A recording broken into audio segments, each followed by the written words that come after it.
చర్చలు విచ్చేసిన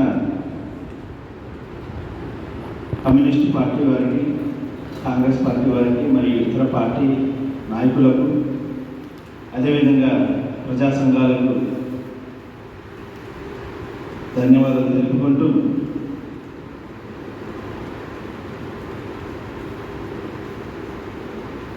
ఈ బీజేపీ గవర్నమెంట్లో మతం అనేది పెద్ద విషయంగా ప్రతి మానవుని మైండ్ సెట్ను షార్ప్ చేయడం జరుగుతుంది. మానవత్వానికి మించిన మతం ఏదీ లేదు, మానవత్వానికి వ్యతిరేకంగా చెప్పే మతం ఏదీ లేదనేది ప్రతి ఒక్కరు గమనించాలి. మనమందరము భారతీయులని ఎప్పుడు గర్వపడతాం, ఎందుకంటే భిన్నత్వంలో ఏకత్వం. మన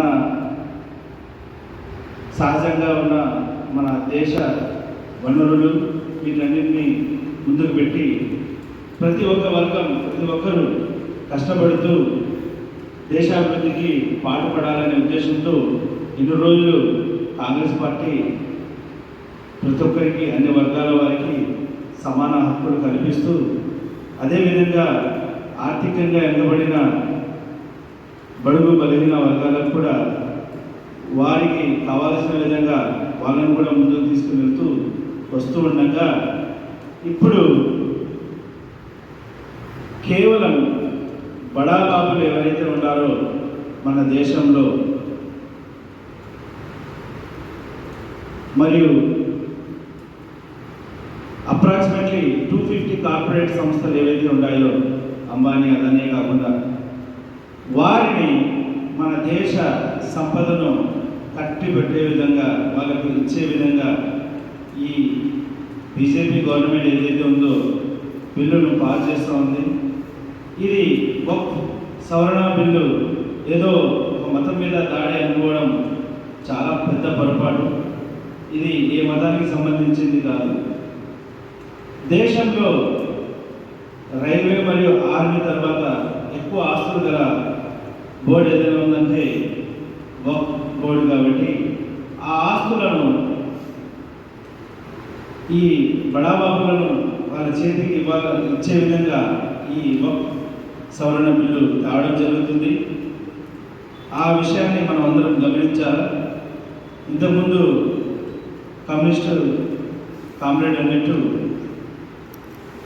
ఈ ఆర్టికల్ 370 కూడా కాశ్మీర్లో ఉన్న సంపదను, ఆస్తులను కట్టిపెట్టే విధంగానే ఆ బిల్లును, ఆర్టికల్ 370ని తీసివేసేదానికి అన్ని ప్రయత్నాలు బలవంతంగా చేసి ముందుకెళ్ళినారు.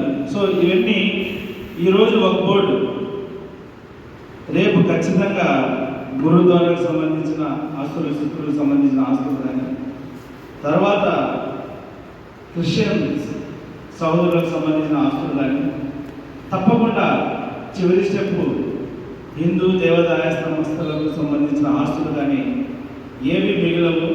ఇవన్నీ ఈ గవర్నమెంట్ నడుపుతున్నదే, ఈ బీజేపీ గవర్నమెంట్ ఈ బడాబాబులు వెనక నుంచి వాళ్ళకు ఆర్థికంగా ఈ బీజేపీకు సపోర్ట్ చేస్తూ నడుపుతున్నారని మనకందరికీ తెలిసిన విషయమే.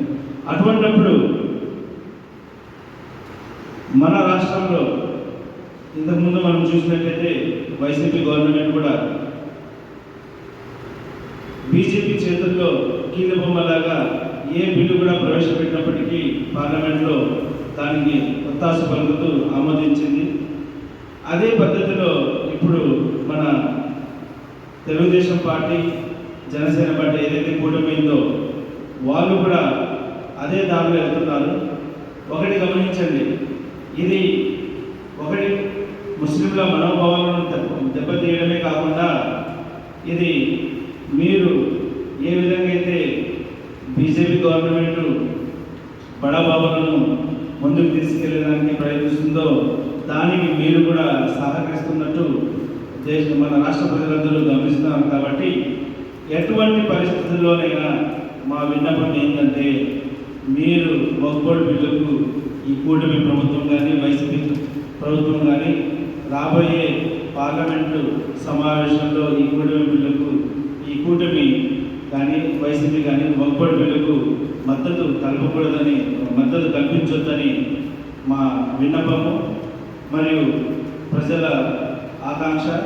మీకు ఎంత మాత్రమైన ముస్లింలు ఓట్ బ్యాంక్తో మీరు గెలిచినారు కాబట్టి వారి మీద అభిమానం ఉంటే దీన్ని కట్టుబడి ఉంటారని కోరుకుంటూ సెలవు.